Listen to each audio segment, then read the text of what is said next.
आज के सेशन में एक चार्ट लेंगे, मैरिज प्रॉब्लम इन एस्ट्रोलॉजी। इस चार्ट में हम एनालिसिस करेंगे principle of divorce in horoscope. कौन सी कंडीशंस होती हैं, कौन सी सिचुएशन होती हैं जो हमें डाइवोर्स की ओर ले जाती हैं। वृष लगन का हॉरोस्कोप है टॉरस असेंडेंट। वृष लगन में लग्नेश शुक्र अगर हम देखें तो अपने डेबिलेशन साइन में है, नीच स्थिति में है कन्या राशि में,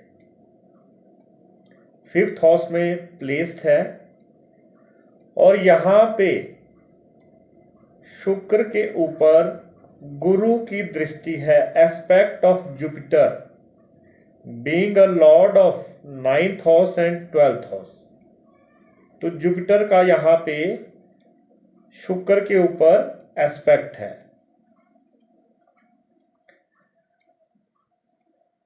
अब मैरिज की प्रॉब्लम, डाइवोर्स की प्रॉब्लम के लिए पहला जो स्टेप रहेगा वो 7th हाउस है।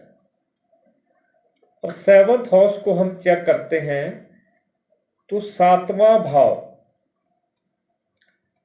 मैलेफिक से घिरा हुआ है, अशुभ ग्रहों से, सेपरेटी प्लैनेट से घिरा हुआ है। 6th हाउस में मंगल की प्लेसमेंट है, 8th हाउस में केतु की प्लेसमेंट है। तो दोनों ही सेपरेटी प्लैनेट हैं जो मैरिटल हैप्पीनेस को खराब करते हैं, सेपरेशन की ओर ले जाते हैं। यहां पे 7th हाउस का लॉर्ड मंगल है, 6th में प्लेस्ड है शुक्र की राशि में, तुला राशि में। और यहां पे ध्यान देंगे कि मंगल के ऊपर शनि की दृष्टि है। शनि भी सेपरेटी प्लैनेट है, उसका पूर्ण एस्पेक्ट मंगल के ऊपर है, 6th हाउस पे है। राहु का भी यहां पे एस्पेक्ट है।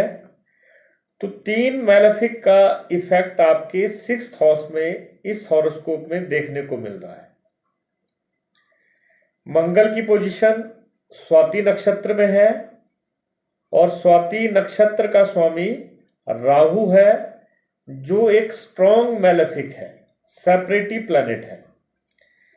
तो यहां पे एनालिसिस पे रिजल्ट ये आया कि 7th हाउस और 7th हाउस का लॉर्ड दोनों पीड़ित अवस्था में है, दोनों की पोजीशन खराब है।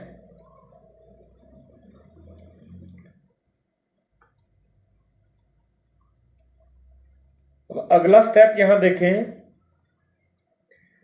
चंद्रमा से अगर आप 7वें भाव को देखें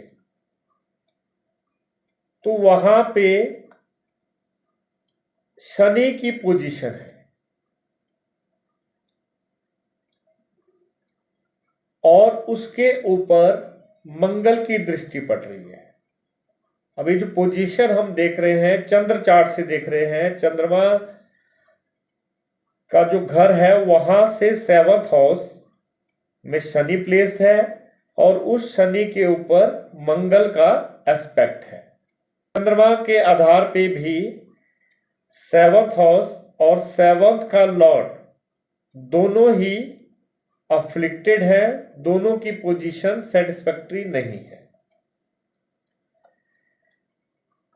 नवमांश चार्ट देखें, नवमांश में अगर हम देखें तो वहां पे 7वें भाव में सूर्य और मंगल प्लेस्ड है,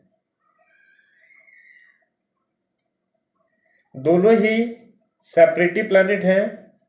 मंगल 6th का लॉर्ड होके 7th में प्लेस्ड है। इन नवमांश चार्ट, D9 चार्ट की बात हो रही है और ये मैलेफिक है, फंक्शनल मैलेफिक है इस कुंडली के आधार पे।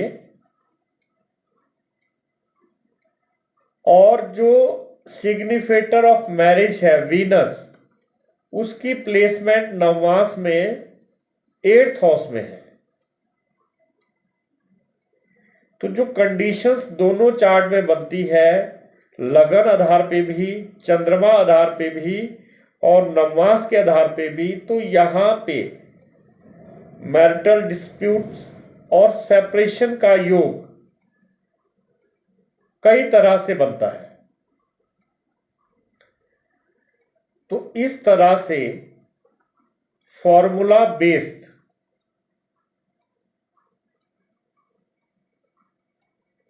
हॉरोस्कोप में इम्प्लीमेंटेशन होगी, तो वहां पे इजीली फाइंड आउट होगा कि ये जो हॉरोस्कोप है मैरिटल डिस्प्यूट को दिखा रहा है, अनहैप्पीनेस ऑफ मैरिज दिखा रहा है, और लेटर स्टेज में डाइवोर्स की स्थिति यहां पे देखने को मिल रही है। डाइवोर्स वैदिक एस्ट्रोलॉजी में कोई वर्ड नहीं है, सेपरेशन यहां पे शो होती है। डाइवोर्स लिटिगेशन से जुड़ा हुआ है, तो 6th house 7th house important हो जाते हैं, 8th house 4th house 2nd house, because जो 2nd हाउस है that is related with the family. 4th house भी हमारा फैमिली से जुड़ा है, और 8th हाउस हमें दिखाता है जो भी लाइफ में सेटबैक्स या प्रॉब्लमेटिक सिचुएशन आनी है, वो 8th हाउस हमें दिखाता है। तो इस तरह से आप किसी भी हॉरोस्कोप में डाइवोर्स की संभावना है या नहीं, उसकी जांच कर पाते हैं।